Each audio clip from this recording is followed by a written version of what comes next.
Welcome to Circle of Fear 1. There are 14 graves beneath the old magnolia trees at Riverside Plantation. No headstones, no markers, just shallow depressions in the earth that refuse to settle properly even after more than a century. When surveyor Thomas Hartwell was hired to map the property boundaries in 1891, he noticed something peculiar about the soil composition in that specific area. His metal detector registered iron fragments in the ground, chains he would later discover. But it was the uniformity of the disturbances that caught his attention. 14 graves, all the same depth, all oriented the same direction, and according to his measurements, all dug and filled on the exact same night. The question that haunted everyone who learned about this discovery was simple. What happened at Riverside Plantation that required 14 people to be buried in secret all at once? The answer, as Hartwell would eventually learn from the few surviving witnesses, was far more complex and troubling than any explanation involving disease or accident. It was a story about choice and consequence, about the terrible mathematics of human dignity, about the moment when survival becomes less important than self-respect. It was a story that challenged every comfortable assumption about power and resistance, about masters and the enslaved, about what people will endure and what they will not. But in 1891, standing in that grove with his surveying equipment and his detailed notes, Hartwell knew none of this yet. He only knew that something significant had happened here, something that had left its mark on the earth itself, and that the truth was waiting to be uncovered if he could find someone willing to speak it. Samuel Brennan purchased Riverside Plantation in 1854 with money inherited from his late father's shipping business in Charleston. At 32 years old, he was ambitious but inexperienced in agriculture. A merchant's son who had spent his life calculating profit margins on cotton shipments rather than actually growing the crop. The property stretched across 800 acres along the Cooper River, with soil rich enough to grow quality cotton, but neglected enough to be affordable. The previous owner, Charles Denore, had died without heirs 3 years earlier, and the estate had fallen into disrepair during the lengthy legal disputes that followed. Samuel arrived with his wife, Margaret, and their 5-year-old daughter, Eleanor, in late March, when the dogwoods were blooming and the air smelled of fresh earth and possibility. The journey from Charleston had taken most of the day, their carriage bouncing along rutted roads that showed years of neglect. As they turned onto the long drive leading to the main house, Margaret gripped Samuel's hand tightly. "It's larger than I imagined," she said, though her tone suggested this wasn't necessarily a compliment. The plantation house itself was a 2-story structure with wide porches and columns that had once been white, but now bore the gray stains of weather and time. Paint peeled from the shutters, and several boards on the upper porch appeared loose or missing entirely. Vines had begun to claim the eastern wall, their tendrils creeping between the bricks. Inside, the furniture remained covered with sheets, and the windows were thick with dust that transformed the afternoon sunlight into a murky haze. Margaret walked through the rooms with increasing dismay, noting water damage on the ceiling of the dining room, a broken window in the parlor, and signs of rodent activity in what should have been the kitchen. Eleanor, less concerned with the house's condition, immediately began exploring with the fearless curiosity of childhood, her footsteps echoing through the empty rooms. "This will take months to make livable," Margaret said, pulling back a sheet to reveal a sofa with fabric so faded it was impossible to determine its original color. "We have time," Samuel replied, though he felt less confident than he sounded. "And we have workers." That last statement hung in the air uncomfortably. Samuel had purchased Riverside with 32 enslaved people already bound to the property, men, women, and children. who came with the deed like livestock, their names listed in an appendix to the purchase contract. He had seen them briefly during his initial inspection of the property, working in the fields or moving between the outbuildings, but he had not yet introduced himself as their new owner. The reality of this arrangement had troubled Margaret from the beginning. She had grown up in Charleston society, where slavery was an accepted fact of life. But there was a difference between having household servants and owning an entire population of people whose labor and lives were completely under your control. She had expressed her concerns to Samuel during the negotiation process, but his ambition had overridden her reservations. "We'll treat them fairly," Samuel had promised. "Better than most. You'll see." But Margaret understood, even if Samuel didn't yet, that fair treatment within an inherently unfair system was a contradiction that would eventually demand resolution. For now, though, she focused on the practical work of making the house habitable, directing their personal servants, whom they had brought from Charleston, in the work of cleaning and repairing. That first evening, as the sun set over the Cooper River and painted the sky in shades of orange and purple, Samuel stood on the front porch and surveyed his new domain. 800 acres, 32 people, a house that needed extensive work. Fields that hadn't produced a proper crop in 3 years.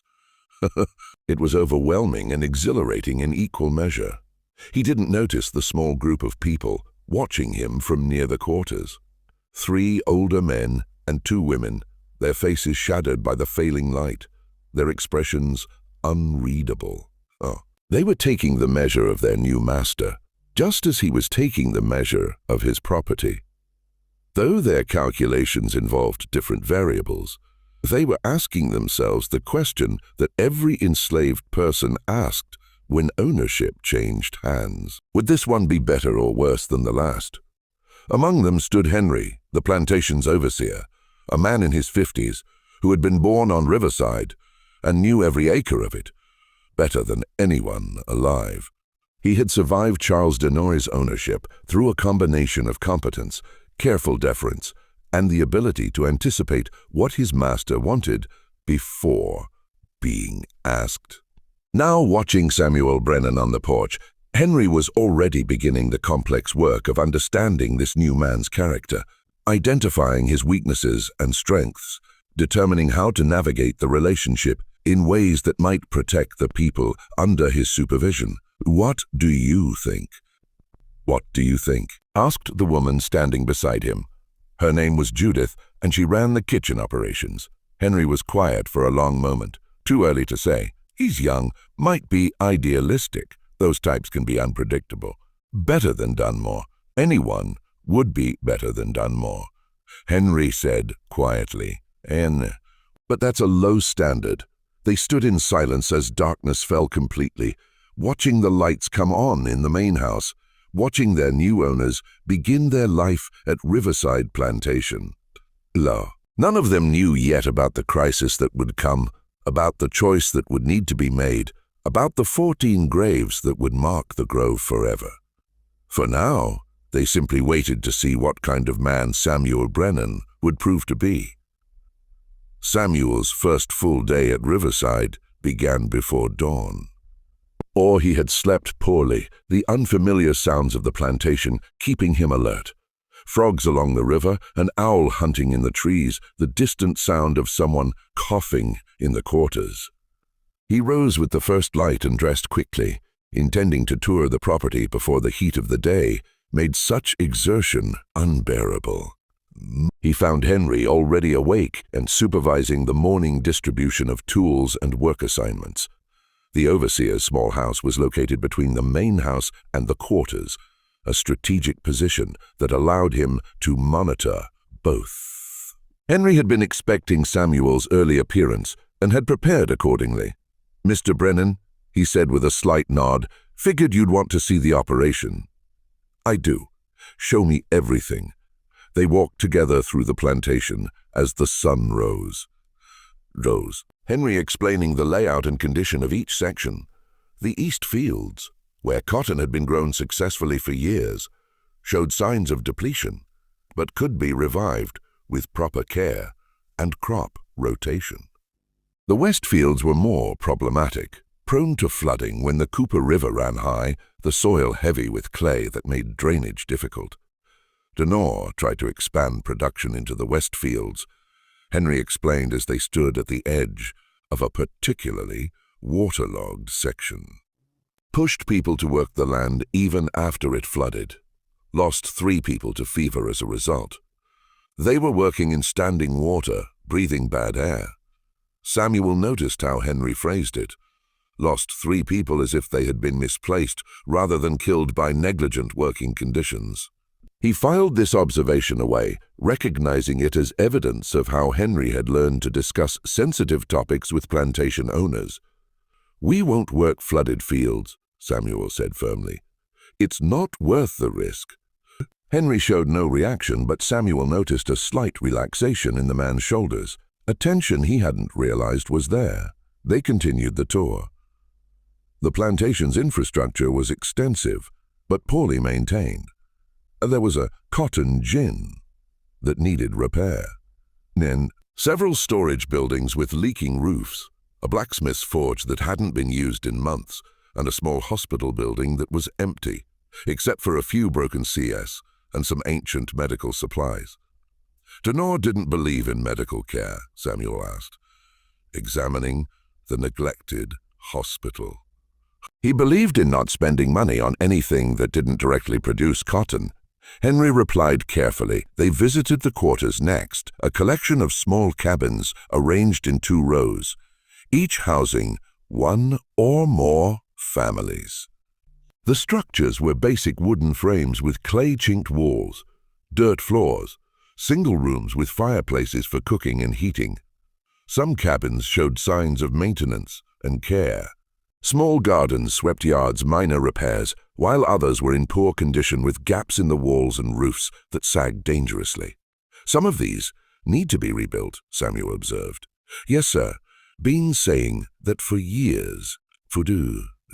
Samuel met the residents as they emerged from their cabins for the day's work. Henry introduced each person by name and function. Joseph, a field worker in his early 30s with 2 young sons. Diana, who worked primarily on cloth production and had a daughter about Elenana's age. Marcus, whose back injury from the previous year still limited his mobility. Thomas, who had skills in carpentry and had been requesting permission to repair the cabins. Anna, who knew herbal medicine and had been functioning as an unofficial healer. Each introduction was brief, the interactions formal and distant. The people showed proper difference. "Yes, sir. Sir. No, sir. Thank you, sir." But Samuel could feel the calculation behind their words, the careful performance of obedience that revealed nothing about their actual thoughts or feelings. Only one person met his eyes directly, a young woman named Grace, who was standing outside her cabin with a small child balanced on her hip.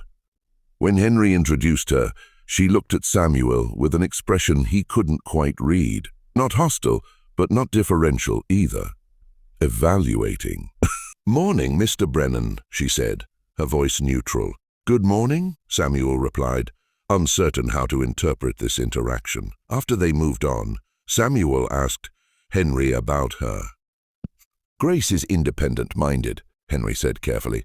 "Smart, good worker, but she has a tendency to speak more freely than is always advisable." "Is that a problem?" "Depends on the master. For some, it would be. For Dunmore, it was. And for me." Henry glanced at him. "That's what everyone's trying to figure out." They completed the tour at the Grove, the stand of ancient magnolia trees that marked the western boundary of the cleared land. It was peaceful there, shaded and cool, even as the morning sun heated the rest of the plantation. Samuel noticed the uneven ground, the patches where grass grew thinner, but didn't understand their significance yet. "This area is not used for planting?" he asked. "No, sir. Ground's not suitable." Samuel accepted this explanation without question, not realizing that he was standing on the secret Henry and Ruth and the others had kept for 4 years, not knowing that beneath his feet lay the evidence of what happened when enslaved people reached the limit of what they could endure. They returned to the main house for breakfast. Margaret had already organized the kitchen and was serving a simple meal of eggs and bread. "How was your tour?" she asked. "Educational," Samuel replied. "There's more work to be done than I realized. That seems to be true of everything about this place." Samuel spent the rest of the day in the small office that adjoined the main barn, reviewing the plantation's records. Charles Denore had been meticulous in his bookkeeping, recording every expense and income with detailed precision.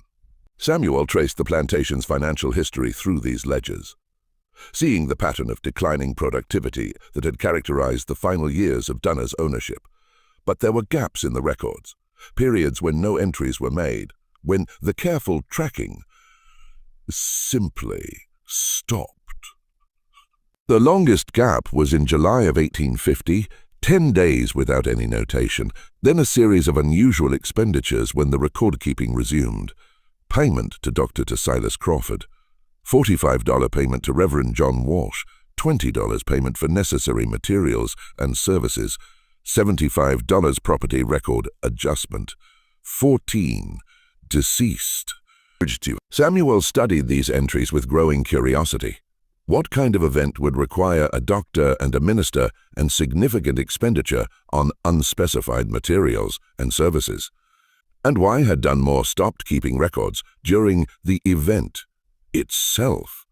He made a note to ask Henry about it, not realizing that this question would begin the unraveling of Riverside's buried history. While Samuel learned about cotton production and Margaret supervised the house renovations, Elenina Brennan was conducting her own exploration of Riverside Plantation. At 5 years old, she possessed the combination of fearlessness and curiosity that made adults nervous, wandering into places she wasn't supposed to go and asking questions that were difficult to answer. She had been specifically instructed to stay near the main house, but the instruction was vague enough that Eleanor interpreted it creatively. The grove of magnolia trees, she reasoned, was visible from the house, and therefore not really away from it.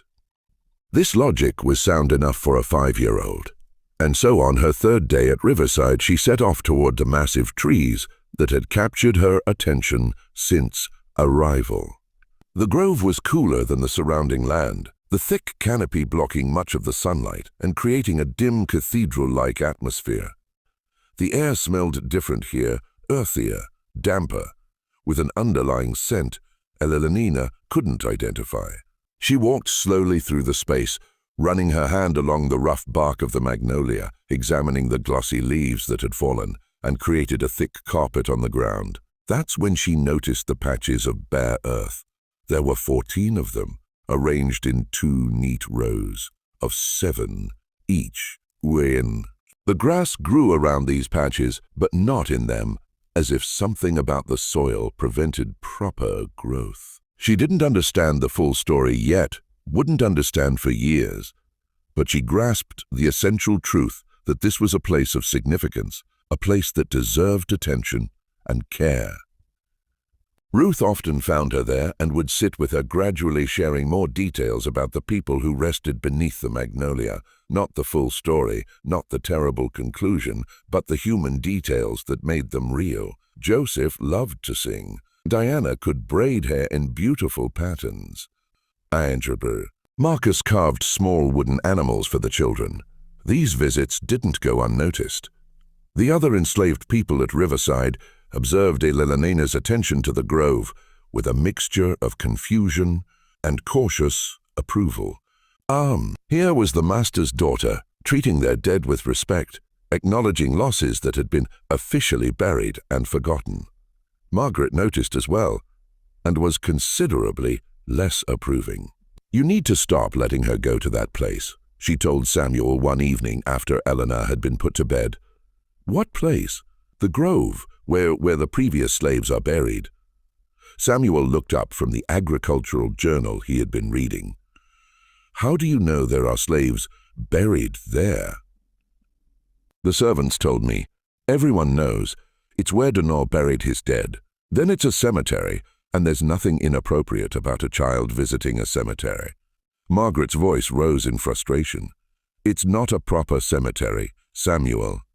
There are no markers, no Christian burial, no, what?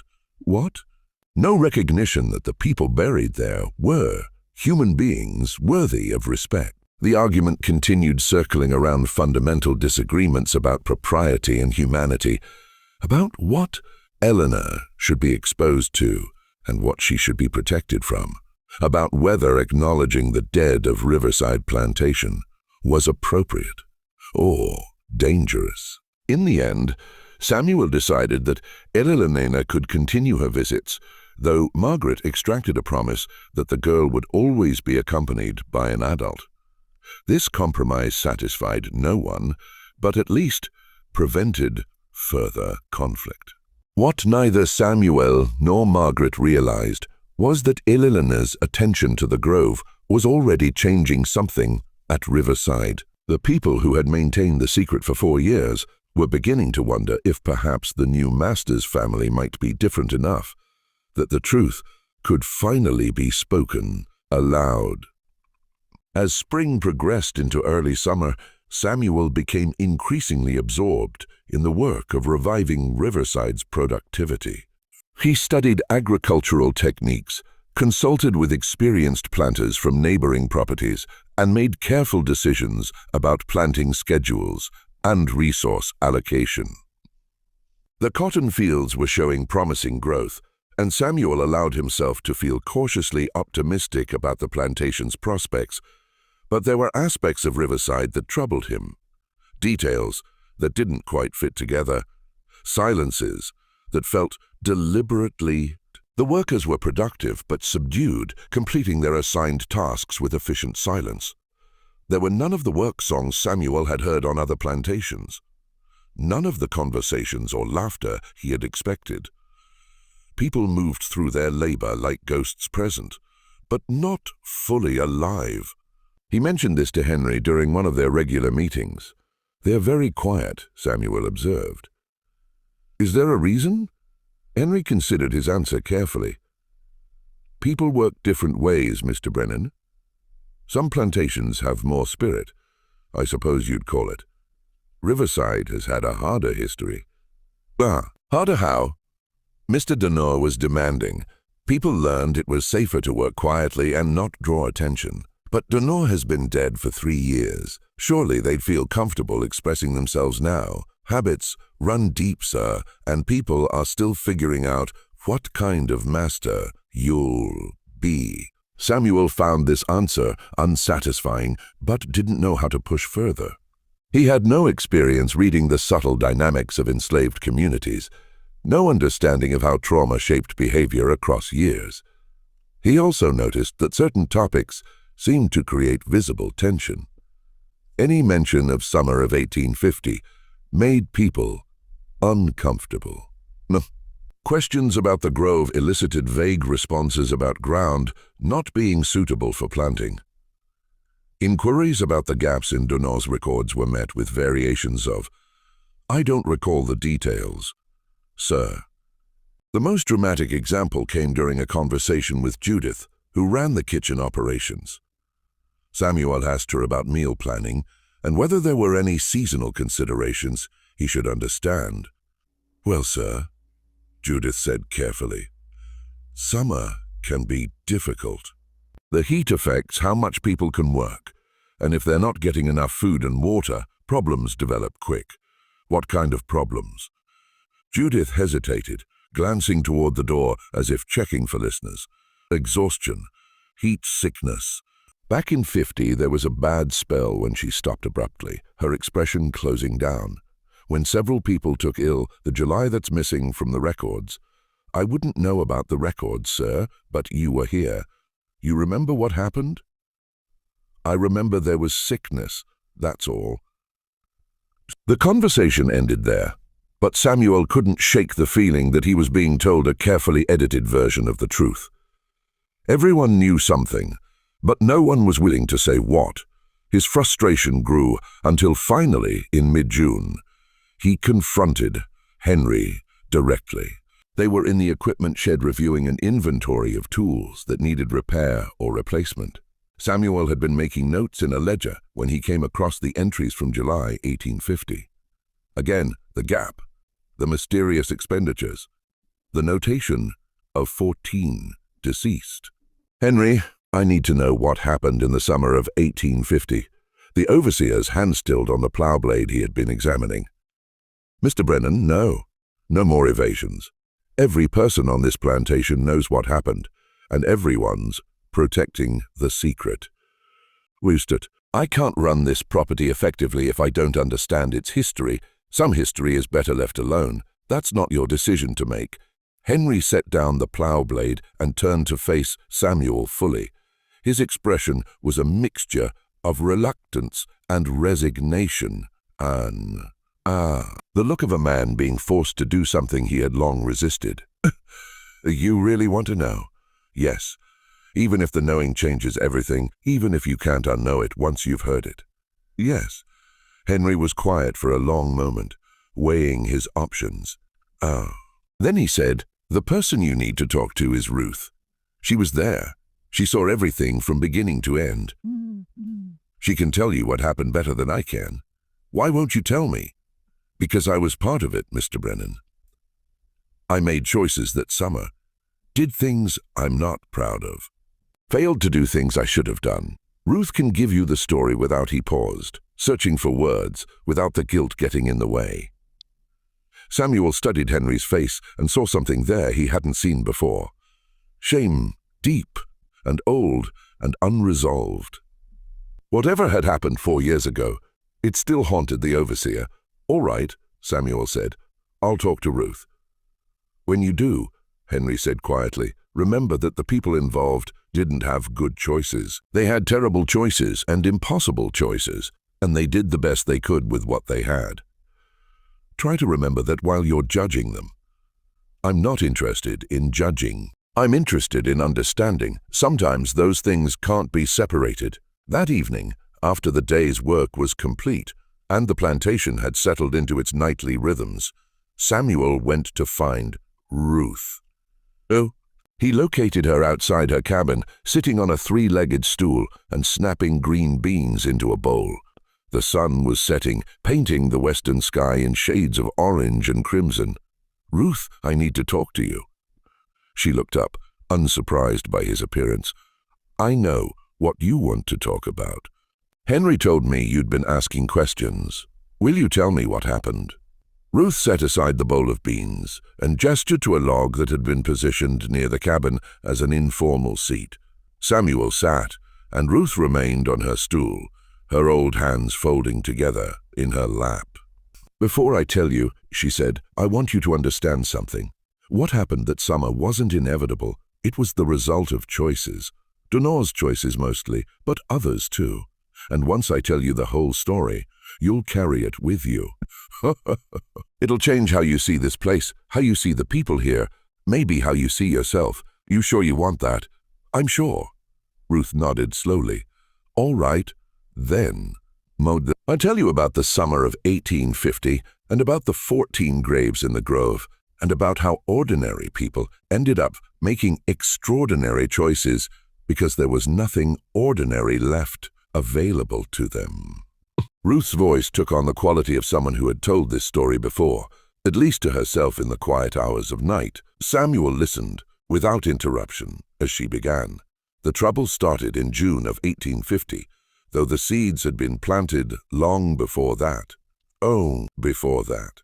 Mr. Donor had always been demanding, expected hard work, long hours, didn't tolerate what he considered laziness, but he'd been manageable in the way a harsh master can be manageable if you know the rules and follow them.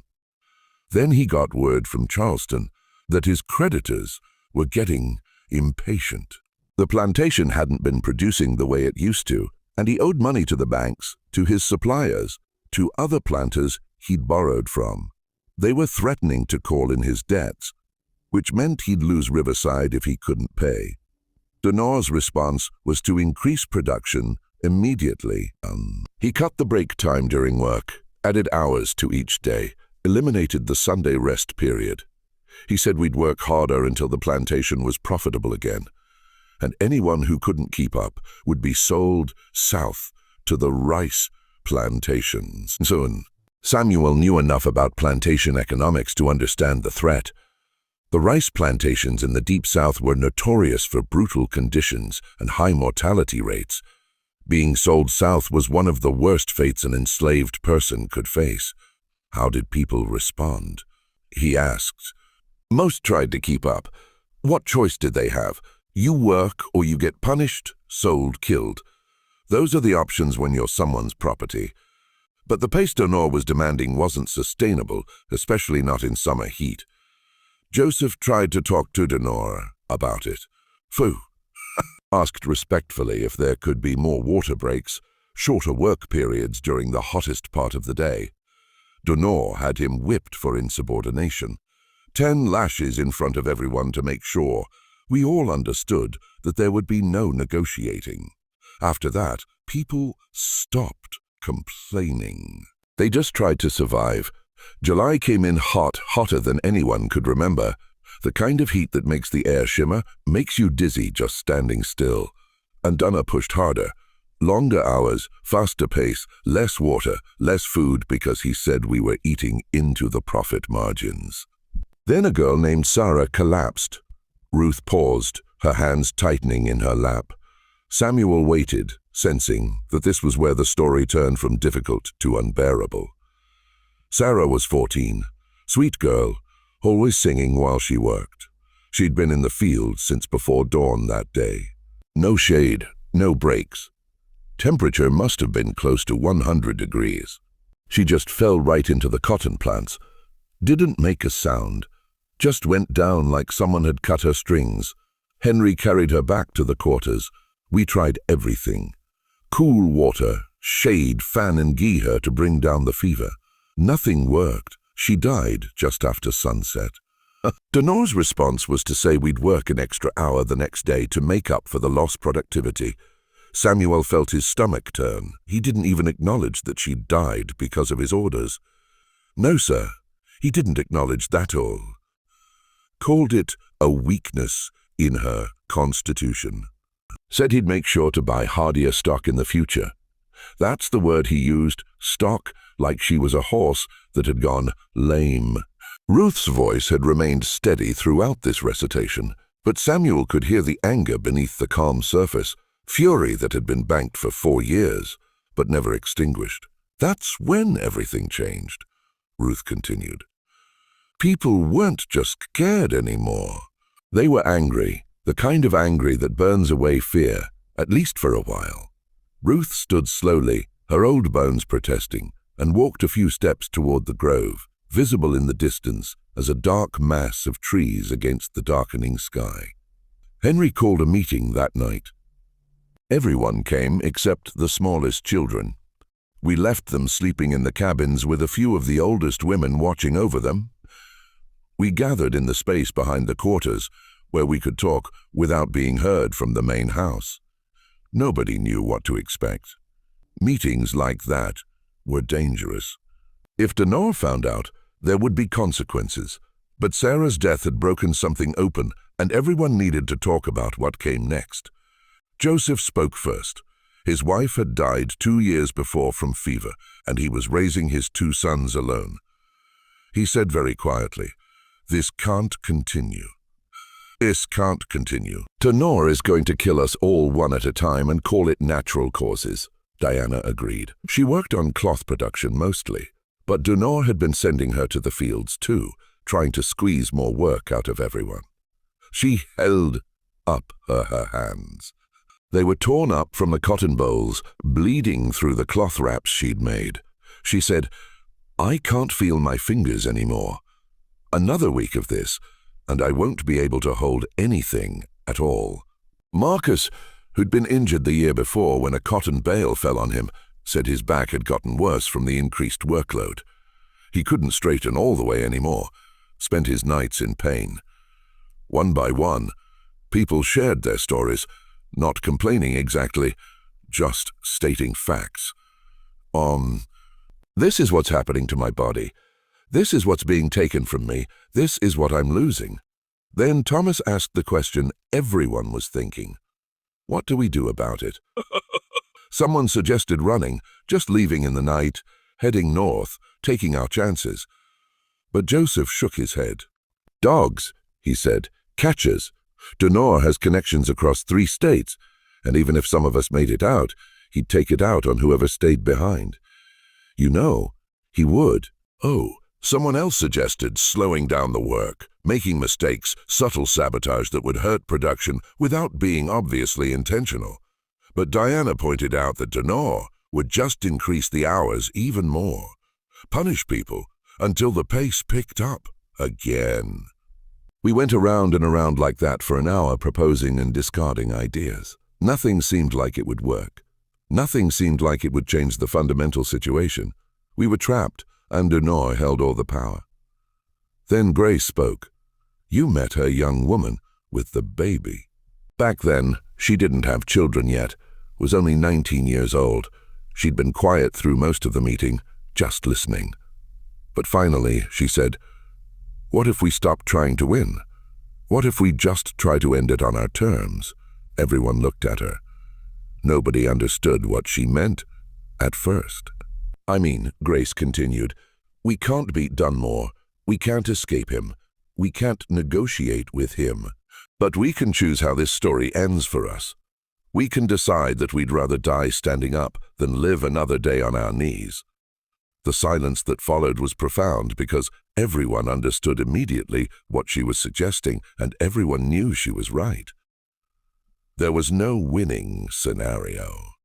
There was only choosing between different kinds of losing. Ruth turned back to face Samuel, and in the gathering darkness, he could see tears on her weathered cheeks.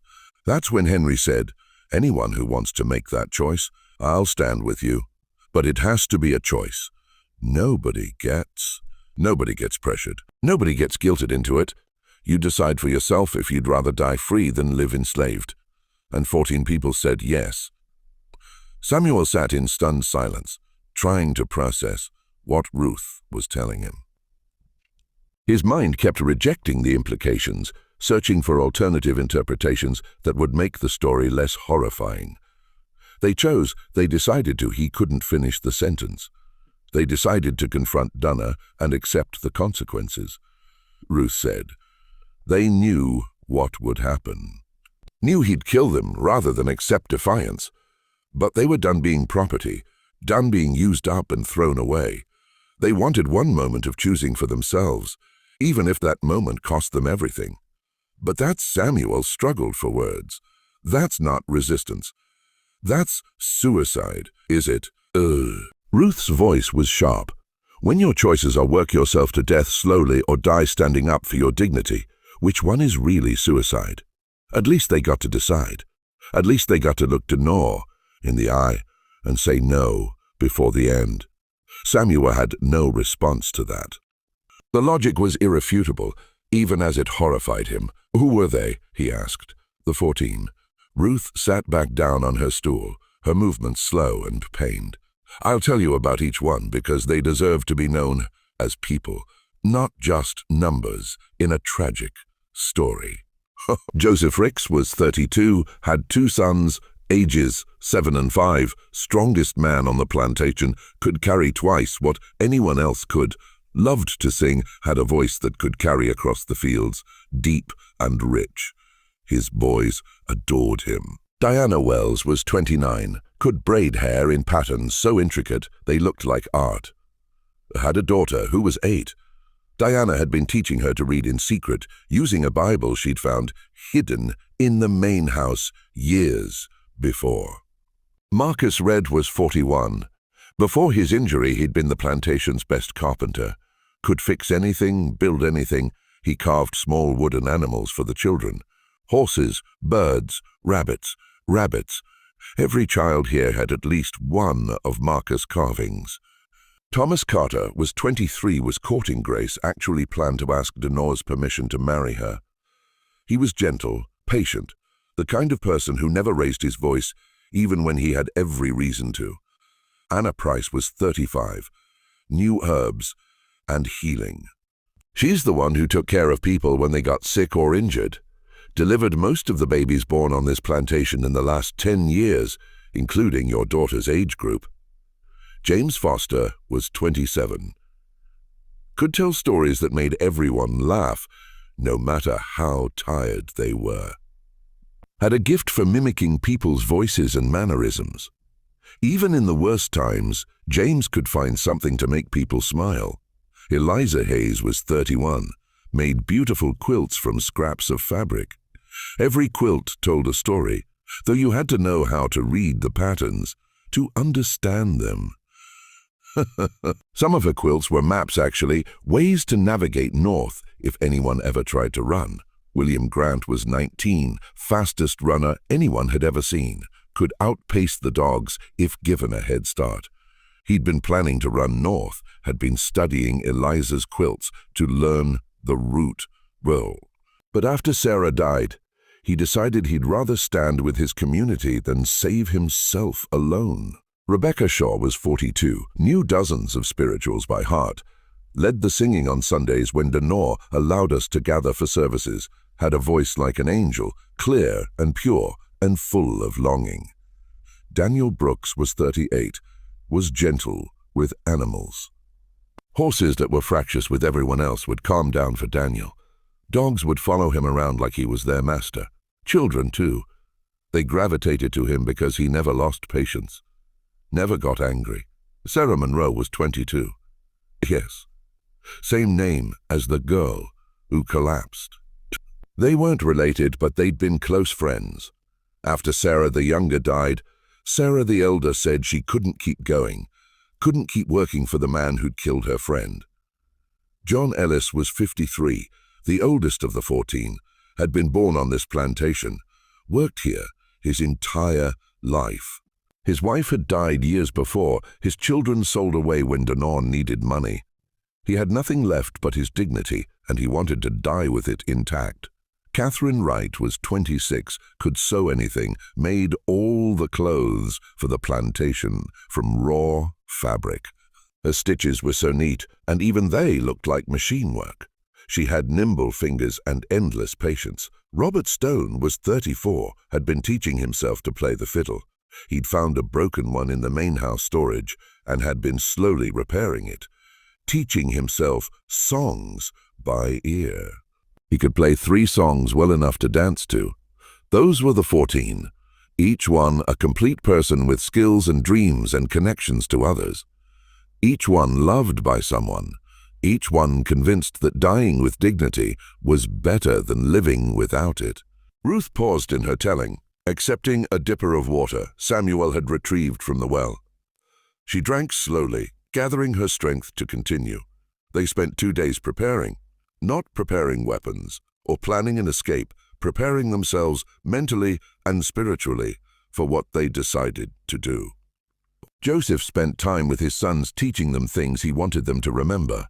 How to track animals in the woods, how to start a fire without flint, how to tell which plants were safe to eat. He didn't tell them what he was planning. How do you explain something like that to children? But I think some part of him hoped that the lessons would help them survive whatever came after. Diana wrote down everything she'd been teaching her daughter about reading. She couldn't risk keeping written material. If Denor found it, it would mean punishment for everyone. So, she had to trust her daughter's memory. She spent hours going over letters and sounds, making sure it was all firmly lodged in the girl's mind. Marcus finished a set of wooden carvings he'd been working on, one for each of the children on the plantation. He distributed them the night before, telling each child to keep their animals safe and remember who made it for them. Thomas finally told Grace how he felt about her. Asked if she'd consider marrying him if he survived what was coming. She said yes, knowing it was an impossible dream, but needing to say it anyway. The others made similar preparations. Anna organized all her healing knowledge and passed it on to a woman named Beth, who had been helping her. James taught some of his stories to the children. Eliza gave away her quilts. Rebecca taught her songs to younger singers. They were settling their affairs like people do when they know death is coming. Henry tried to talk them out of it. I was there when he made his final appeal the night before it happened. He gathered the 14 together and begged them to reconsider. There might be another way, he said. Give me time to think, to plan. This doesn't have to end in death.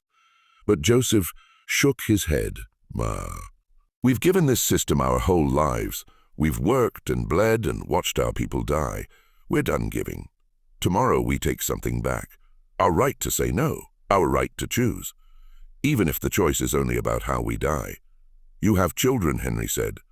People depending on you. What happens to them after you're gone? What happens to them if we stay? Diana replied. They grow up enslaved just like we did. They watch their parents be worked to death. They lose their own children to sail or disease or exhaustion. Is that better? Henry had no answer to that. At least they'll know, Thomas said quietly, that their parents had dignity at the end. At least they'll know we chose even if we chose death. Henry turned to me then. I'd been standing at the edge of the group listening. Ruth, tell them this is madness. But I couldn't because I understood their logic, even if I couldn't follow it myself. I was older, more afraid, less brave, but I understood. It's their choice to make. I told Henry, not yours, not mine, theirs. So Henry stopped arguing. Instead, he said, I'll be there. When it happens, I'll be there. You won't face it alone. And that seemed to comfort them, knowing that at least one person would witness their stand, would remember it properly, would tell their children what had really happened when they were old enough to understand. Ruth fell silent, staring at nothing, lost in the memory of that night. They chose July 15th because it was supposed to be the hottest day of the summer, Ruth continued, her voice dropping lower. They wanted Denard to see exactly what his demands had driven them to. Wanted him to understand that the heat he was forcing them to work in was unbearable. They gathered just after dawn before the work bell rang. All 14 of them dressed in their best clothes, or at least the least ragged ones they owned. They wanted to face death looking like people, not like the animals Denard treated them as. The rest of us watched from the quarters. Word had spread about what was going to happen, though the 14 had tried to keep it quiet. You can't hide something like that in a community this small. Everyone knew, and everyone was terrified and heartbroken, and if I'm honest, a little bit proud. They walked together to the main house, didn't march or shout or make threats, just walked with quiet dignity. 14 people who had decided they were done being slaves. Denard was on the front porch like he was every morning, drinking his coffee and reviewing the day's work assignments. He saw them coming, and his face went red immediately. He knew, you could see it in his expression, that this was defiance. And defiance was the one thing he absolutely couldn't tolerate. What do you think you're doing? He shouted. Get to the fields now. They stopped about 20 feet from the porch. Joseph stepped forward slightly, making himself the spokesman. Mr. Dunmore, he said, his voice calm and steady. We're not working today, we're not working tomorrow, we're done. The silence that followed was absolute. Birds stopped singing, wind stopped rustling the trees, the whole world seemed to hold its breath. You're what? Denard's voice was soft, dangerous, done. Joseph repeated. Joseph repeat. We're not your slaves anymore. Not in our hearts. You can own our bodies under the law, but you don't own us. Not anymore. Denard sat down his coffee cup very carefully. I'm going to give you one chance to get back to work. One chance. After that, there will be consequences you can't imagine. We've imagined them, Diana said. We've imagined every consequence, and we've decided they're preferable to another day of this." Donor went inside. We all knew what he was getting. He kept rifles just inside the front door within easy reach for situations exactly like this. When he came back out, he was carrying one. "Last chance," he said, raising the rifle. Nobody moved. "I'll shoot," Donor said. "I'll kill every last one of you." "We know," Joseph replied, and that's when Donor realized what was happening. You could see it on his face, the understanding that he'd pushed these people past fear, past survival instinct, into a place where death was acceptable, if it came with dignity. When the last grave was filled and the earth packed down, Henry said their names were Joseph Ricks, Diana Wells, Marcus Redd, Thomas Carter, Anna Price, James Foster, Eliza Hayes, William Grant, Rebecca Shaw, Daniel Brooks, Sarah Monroe, John Ellis, Catherine Wright, and Robert Stone. "Say their names so you remember. Say their names so they live on." And we all repeated the names, 14 names spoken by dozens of voices. We must have stood there for an hour saying the names over and over, burning them into our memories so they could never be forgotten. Then we went back to the quarters, and the next morning Donor came out and rang the work bell like nothing had happened. Samuel sat in horrified silence, unable to find words adequate to what he just heard. What about the authorities? He finally managed. Didn't anyone report the murders? Ruth's laugh was bitter. Report to who? The sheriff, who was Donor's friend. The courts that considered us property. The law that said a master could discipline his slaves as he saw fit up to and including death. Besides, Donor made it official and legal. Official and legal. He brought in Dr. Crawford from Charleston, paid him to document that 14 people had died from fever during an outbreak. Paid Reverend Walsh to record the deaths in the church registry as colored, deceased, natural causes. Paid a lawyer to update the property records, reducing the asset value of the plantation by the market price of 14 slaves. All neat and legal on paper.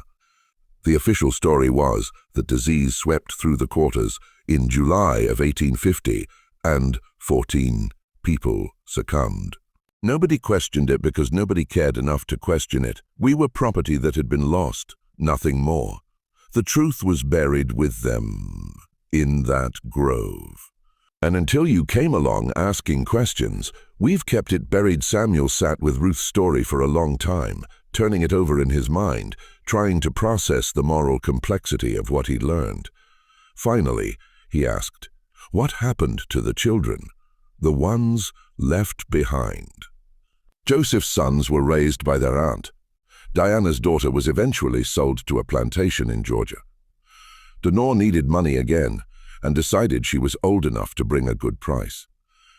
Grace never recovered from losing Thomas. She stayed on at Riverside, but something in her had died along with him. The rest of us just continued. We worked for Donor for 3 more years until his death. Every day we worked in fields where we'd seen our friends murdered. Every night we slept in quarters where we could see the grove from our windows. We carried that weight, that knowledge, that grief, and we kept the secret because the truth wouldn't have brought justice. It would only have brought more death. Better to let the official story stand. Let people think it was fever. Protect the memory of the 14 from being twisted into something it wasn't. But the secret has eaten at you, Samuel said. Every day for 4 years, Ruth confirmed. Every day I've wondered if we should have told someone, should have made the truth public, should have demanded some kind of accountability. But who would we tell? Who would have cared? Who would have cared? Who would have done anything except punish us for speaking out? Samuel had no answer. He was beginning to understand the impossible position these people had been in. We're still in. And now, he asked, what happens now that I know? Ruth looked at him steadily. That depends on you, Mr. Brennan. You're the master now. You own us just like Donor did. The law hasn't changed. Aye. Our circumstances haven't changed. The only question is what kind of man you are and what you'll do with this knowledge. I'm not done more, Samuel said firmly. Maybe not, but you're still the master of a plantation built on enslaved labor. You still profit from our work. You still have legal authority to sell us, punish us, work us until we die. Knowing the story doesn't change those facts. Samuel felt the weight of this truth settling on him.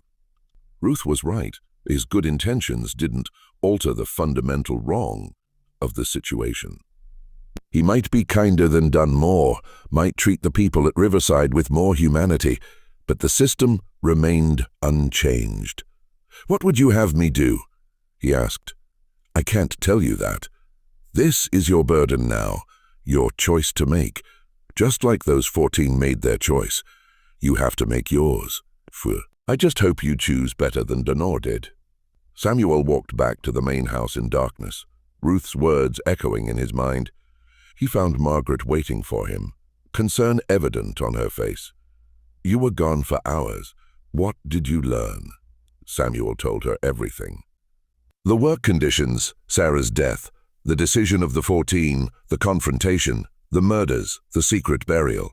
Margaret listened with growing horror, her hand covering her mouth. When he finished, she was crying. "We can't stay here," she whispered. "Thea, Samuel, we can't build our life on top of that much death and suffering. We invested everything in this property. We have nowhere else to go. Then, what do?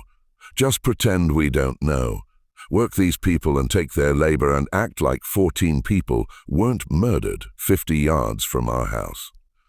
"Oh, I don't know," Samuel admitted, "but I know we have to do something. We can't unknow this truth, and we can't ignore it."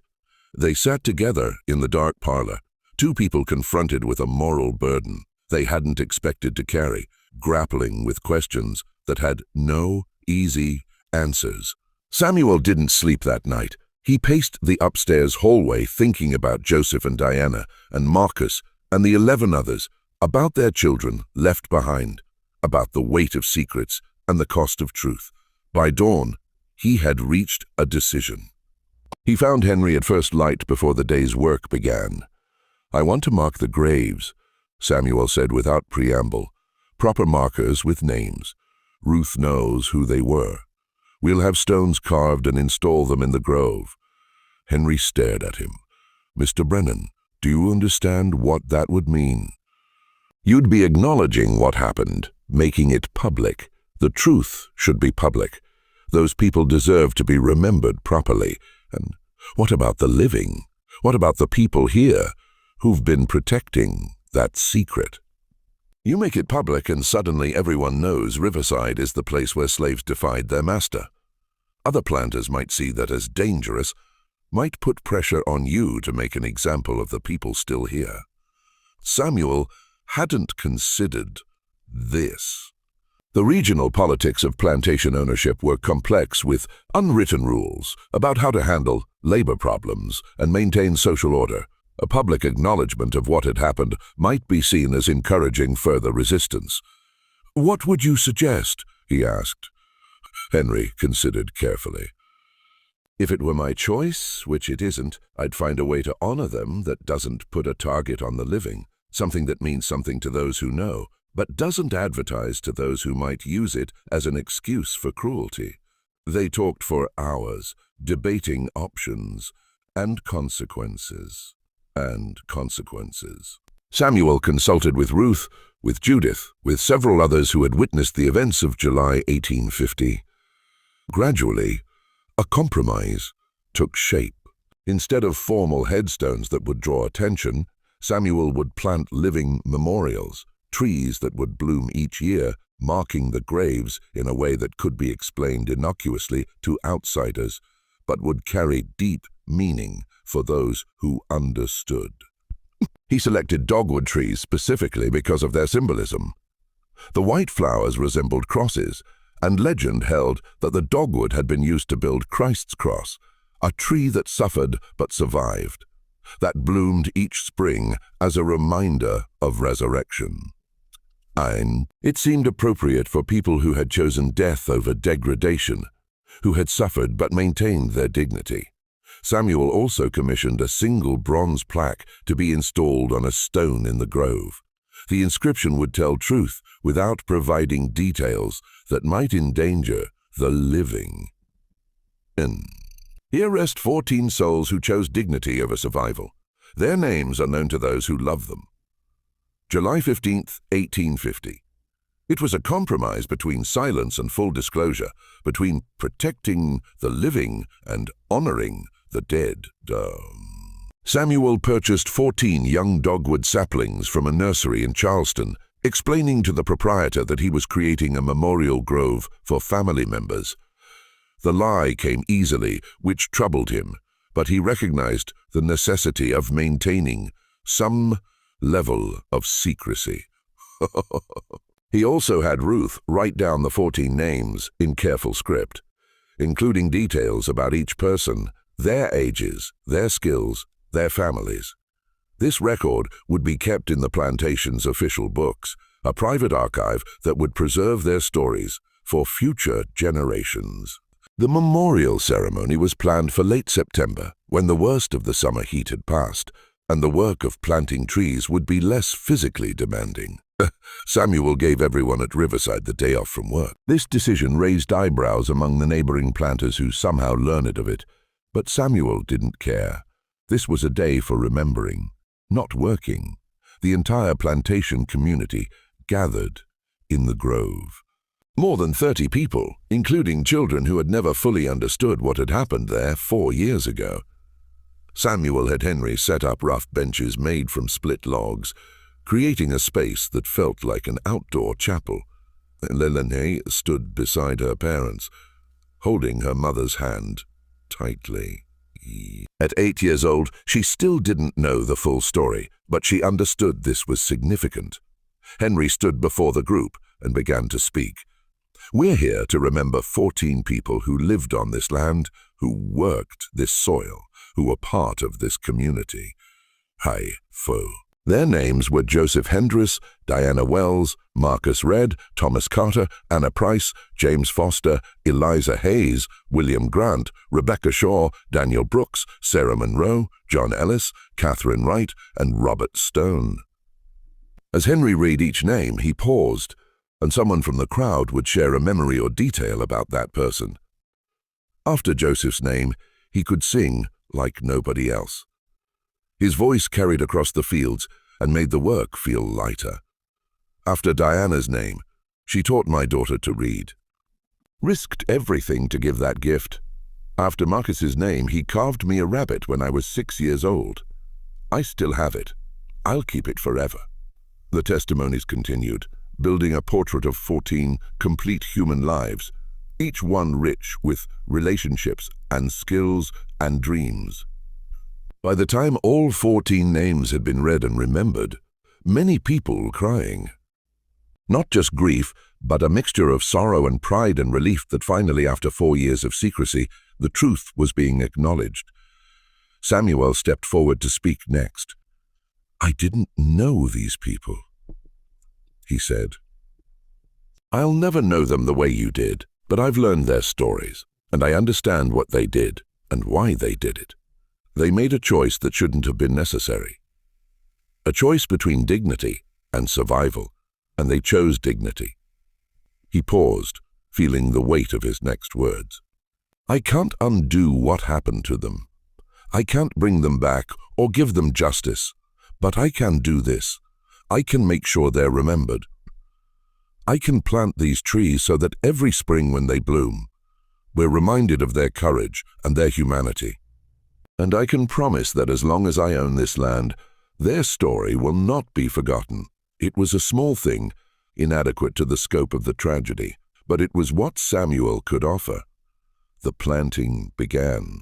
Samuel planted the first dogwood himself, his hands sinking into the soft earth over Joseph's grave. He worked carefully, making sure the roots were properly positioned. The soil packed firmly, but not too tightly. Margaret planted the second tree over Diana's grave, with Elelenina helping to hold the sapling steady. Then, one by one, members of the community planted the remaining 12 trees. Joseph's sons, now teenagers, planted the tree over their father's grave together, tears streaming down their faces. Grace planted the tree over Thomas's grave, whispering something nobody else could hear. An older woman who had been Anna's apprentice planted that tree, touching the bark gently before stepping back. When all 14 trees were planted, Ruth stepped forward. She had prepared something to say for her. Words that had been forming in her heart for 4 years. These folks made a choice that haunts everyone who witnessed it, she said, her voice carrying across the grove. But they made it together, and they faced it together, and now they rest together, and now they rest together. We remember them not just for how they died, but for who they were while they lived. They were singers and storytellers, healers and craftsmen, teachers and dreamers. They were people who loved and were loved, and as long as we remember, they're not really gone. Everyone stood in silence, the morning sun filtering through the magnolia branches and casting dappled light on the freshly planted dogwoods. Then someone began to sing, one of the spirituals Rebecca had been known for. Others joined in, voices rising and falling, creating harmonies that seemed to fill the grove and spill out into the surrounding fields. Samuel stood with his family, listening to the song, and felt something shift inside him. He couldn't fix the system. He couldn't undo the past, but he could bear witness, could create space for truth and memory, could make choices that acknowledged the humanity of the people he claimed to own. It wasn't enough. It would never be enough. But it was what he could do, and so he would do it. Word of the memorial spread quickly through the regional planter community. Within 2 weeks, Samuel was receiving visitors, some curious, some concerned, some openly hostile. James Whitfield, who owned a neighboring plantation, was among the first to arrive. He found Samuel in the office reviewing crop reports. "Brennan, we need to talk about what you did." Samuel looked up what I did this memorial ceremony, honoring slaves who defied their master. "Do you have any idea what kind of message that sends? I honored people who died on my property." "That's all." "Ooh. That's not all. And you know it. Word is you're treating the defiance as some kind of heroic act. Planting trees and holding ceremonies. You're making martyrs out of people who should have been examples of what happens when slaves get uppity." Samuel felt anger rising. They weren't slaves in that moment. They were people choosing dignity over degradation. They were property refusing to work. And you're celebrating that. The argument continued. Whitfield, insisting that Samuel's actions were dangerous, that they could inspire similar acts on other plantations, that the social order depended on enslaved people understanding the absolute nature of their master's authority. Samuel defended his decision, arguing that acknowledging humanity wasn't the same as encouraging rebellion, that treating people with basic respect actually made them more cooperative, not less. But Whitfield was unmoved. He left with a warning. "So, you're going to find it difficult to do business in this region if you keep this up. Banks won't extend credit to someone who coddles his slaves. Buyers won't want cotton from a plantation known for having labor problems. You're isolating yourself, Brennan." And he was right. Over the following months, Samuel found that contracts were harder to secure, credit more difficult to obtain, social invitations dried up. Margaret's friends from Charleston stopped corresponding. When the Brennan family attended church, they were greeted politely but coolly, included out of obligation rather than welcome. Eleanor, too young to fully understand the social dynamics, noticed that children who had previously been friendly now avoided her. She asked her mother why. "Because your father did something people think is wrong," Margaret explained carefully. "But he honored people who died. How is that wrong?" In this world, Eleanor, sometimes the right thing and the accepted thing aren't the same. Despite the social isolation, Samuel persisted. He made the changes he'd promised, reduced work hours during extreme heat, ensured regular water breaks, brought in medical care, allowed people to maintain their own gardens. These changes cut into profit margins, but Samuel found he could live with less wealth if it meant less suffering. The economic pressure was real, though. Riverside remained productive, but barely. Samuel had to take loans from banks in Charleston at unfavorable rates. He sold some of the property's equipment to make ends meet. The house renovations were put on hold indefinitely. Margaret bore the financial stress with growing resentment. She had married a successful merchant son with good prospects, not a pariah struggling to keep a plantation solvent. Was it worth it? She asked Samuel one evening after a particularly difficult conversation with their Charleston bank.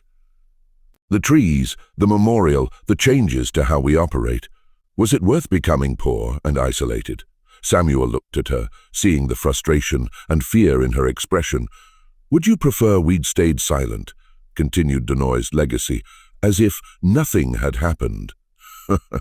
I prefer we'd never bought this cursed place at all. But they had bought it, and now they had to live with the consequences of their choices. Both the choice to purchase Riverside and the choice to acknowledge its history. As Eleanor grew older, she took an increasingly active interest in the grove and its meaning.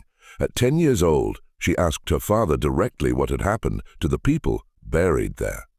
They were sitting on the front porch on a Sunday afternoon, watching storm clouds gather in the distance. Samuel had been expecting this question for years and had tried to prepare an answer that would be truthful without being traumatic. They made a choice, he began carefully, a very difficult choice about how they wanted to live and what they were willing to accept. What kind of choice?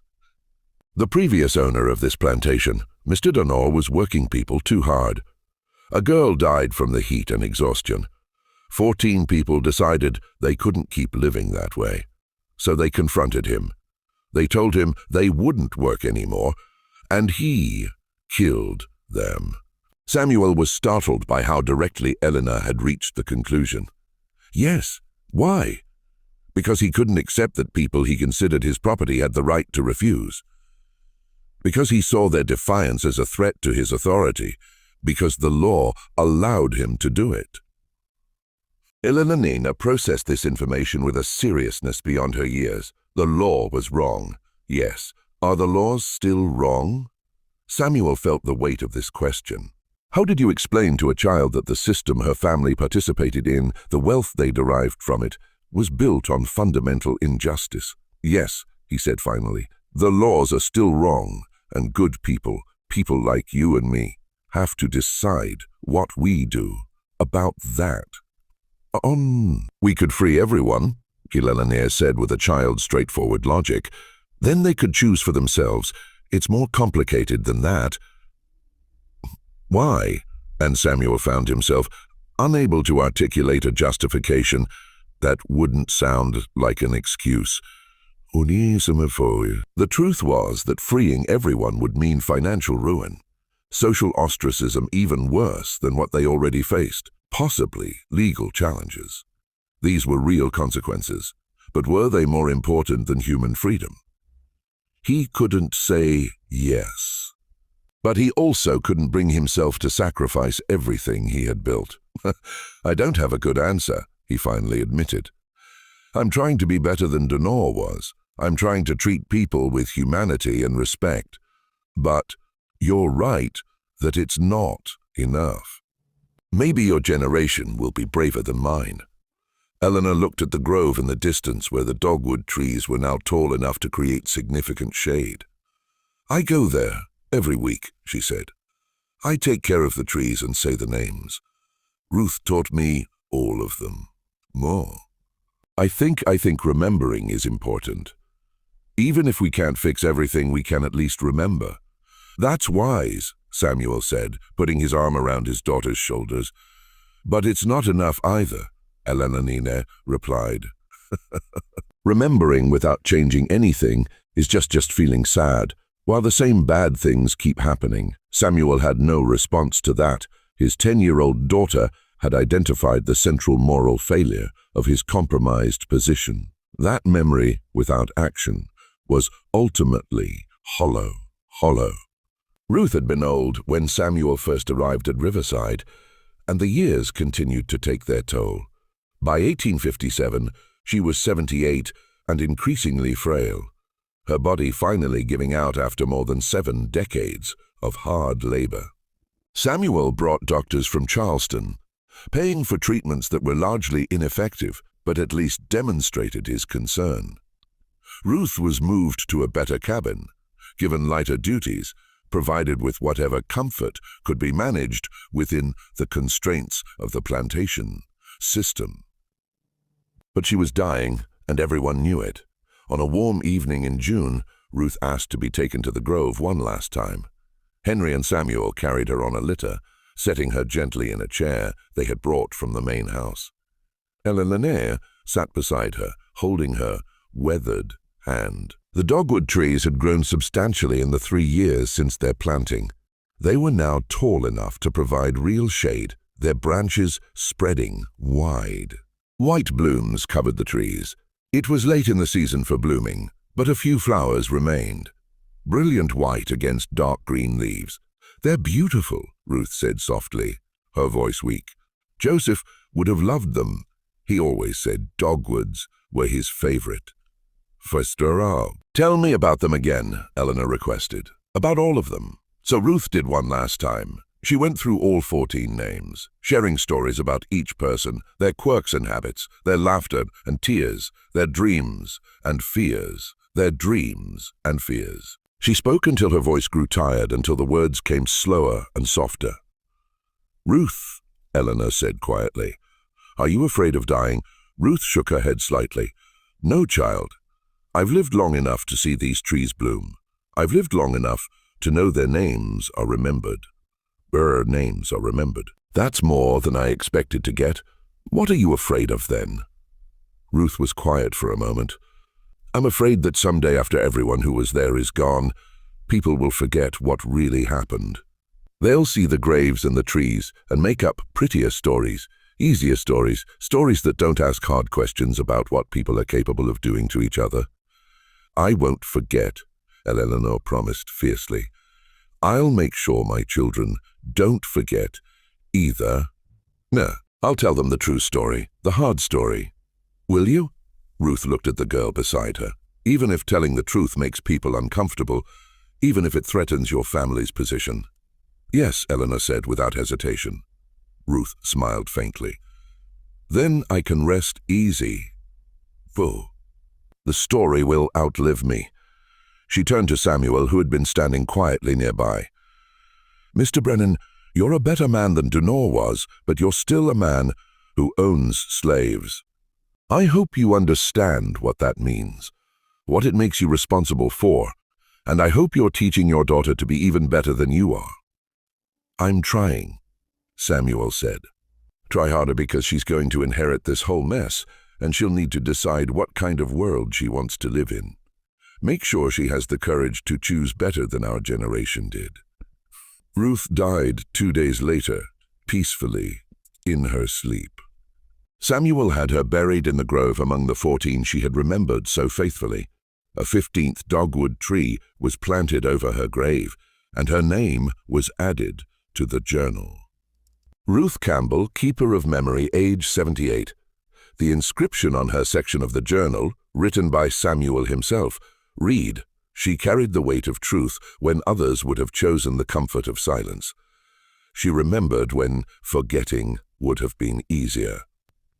She taught us that bearing witness is sacred work. The tensions that had been building across the country finally erupted in 1861. South Carolina was among the first states to secede, and Charleston, just miles from Riverside, became a flashpoint of the conflict. Samuel watched the approach of war with deep ambivalence. He understood the economic arguments for secession, the political grievances about state sovereignty. But he also understood that at the heart of it all was slavery, the institution that had haunted him since that conversation with Ruth 7 years earlier. When Confederate forces fired on Fort Sumter in April 1861, Samuel knew that everything was about to change.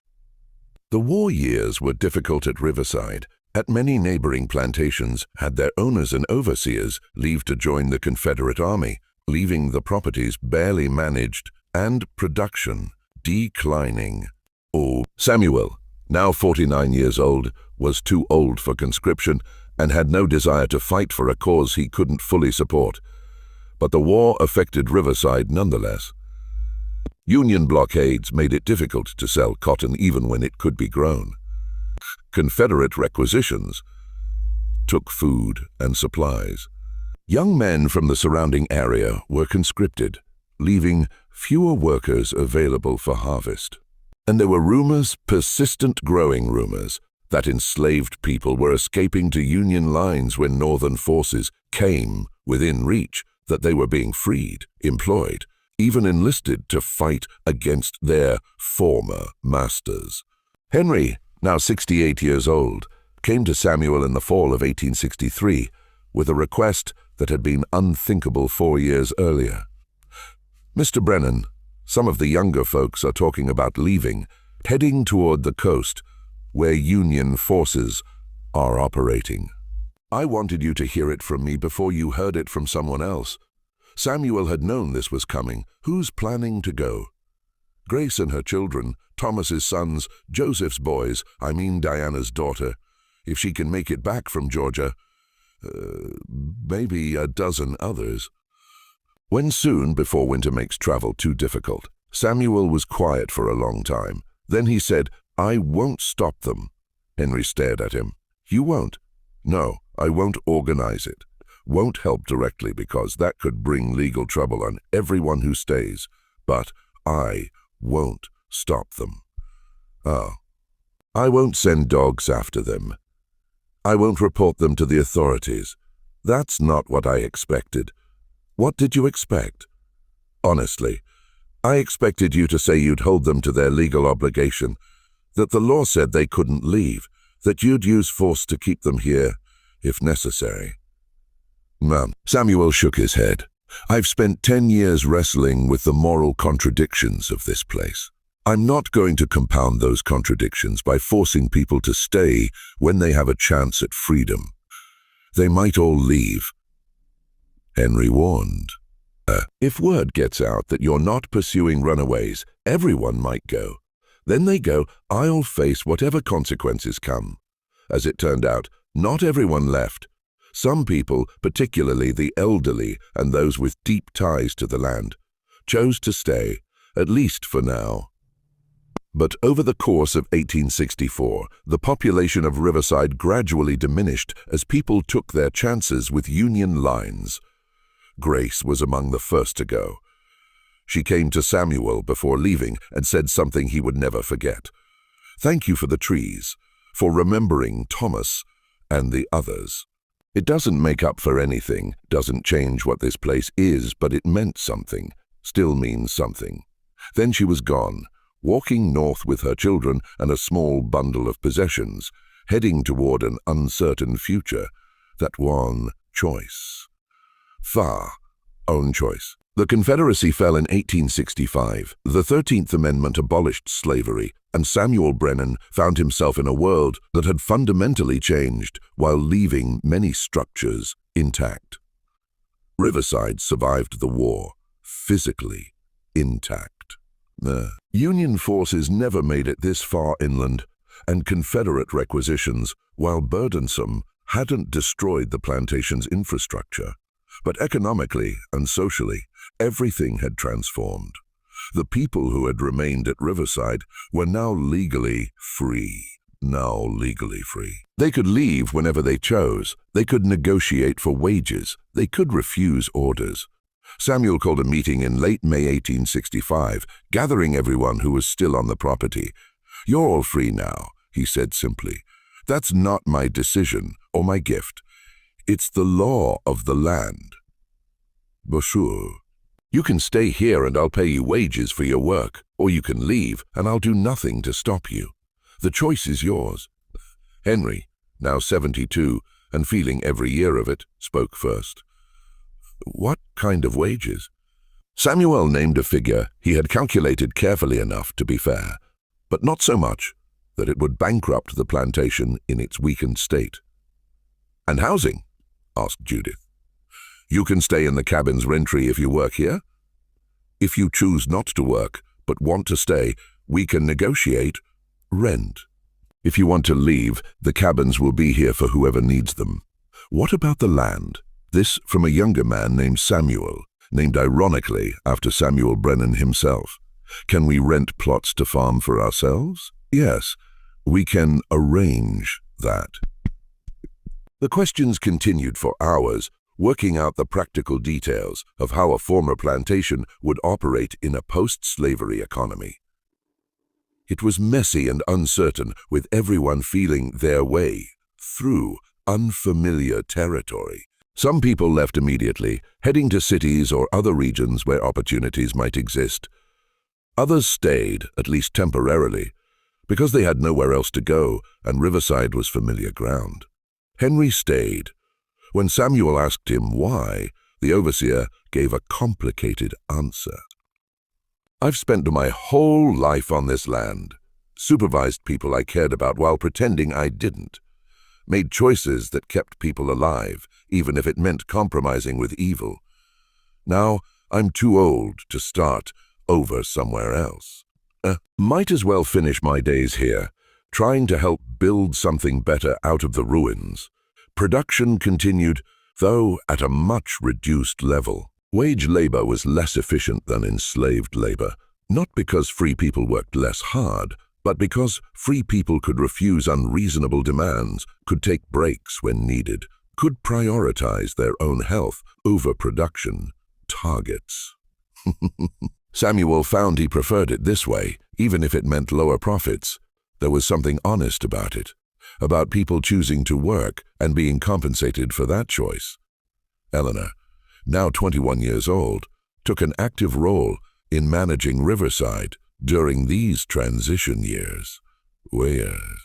She had grown into a capable, determined woman who understood the plantation's operations better than her father in some ways. She also carried forward her childhood promise to Ruth, maintaining the grove and ensuring that the story of the 14 was not forgotten. She never married, which was unusual for a woman of her class and time. When people asked why, she would say only that she had responsibilities at Riverside that required her full attention. The truth, which she shared only with her father, was more complex. "How can I build a normal life here on land soaked in so much suffering? How can I plan a future without addressing the past? Until I figure out what I'm supposed to do with all this, I can't move forward." Samuel Brennan died in 1878 at the age of 66. He had lived through the transformation of everything he had built, had seen slavery end, and struggled to adapt to a new world. His last words to Eleanor were, "Don't let them forget. Whatever else you do, don't let the story die." Eleanor inherited Riverside at age 34. The property was much diminished from what Samuel had purchased 24 years earlier. Reduced acreage due to sales, fewer workers, lower production, mounting debts. But it was hers, and she was determined to use it in ways that honored both the dead and the living. Her first act as owner was to hold a memorial ceremony in the Grove, Warnera, the first formal gathering there since Ruth's burial in 1857. She invited everyone who lived on or near the property, including the children and grandchildren of those who had left during the war. More than 50 people came. Some remembered the original 14 directly. Others knew the story secondhand, passed down through family histories. Elenina stood before the assembly and spoke. 28 years ago, 14 people made a choice in this grove. They chose dignity over survival. Chose to die standing up rather than live on their knees. Their names were Joseph Hendris, Diana Wells, Marcus Redd, Thomas Carter, Anna Price, James Foster, Eliza Hayes, William Grant, Rebecca Shaw, Daniel Brooks, Sarah Monroe, John Ellis, Catherine Wright, and Robert Stone. She paused, letting the names resonate. Zuderster. For years, my father and I have maintained this grove and these trees as a memorial. But memory alone isn't enough. The past demands more than remembrance. It demands that we build a different future. So today, I'm making several changes to how Riverside operates. First, I'm dividing 40 acres of land into plots that anyone who works here can purchase at fair prices with payment plans that make ownership possible for everyone. Land ownership means security, means the ability to build something for your children. Second, I'm establishing a school on this property. It will be open to all children, regardless of background. Education was one of the things denied under slavery. Now, it will be freely available. Third, I'm documenting the history of this place in permanent records. Not the sanitized version that appears in property documents, but the true history. What happened to the 14 will be recorded accurately, preserved for future generations. These were radical proposals for 1878, South Carolina. Land ownership by formerly enslaved people was still rare and often opposed by white communities. Integrated education was practically unheard of. Publicly acknowledging the violence of slavery was deeply controversial. But Eleanor persisted.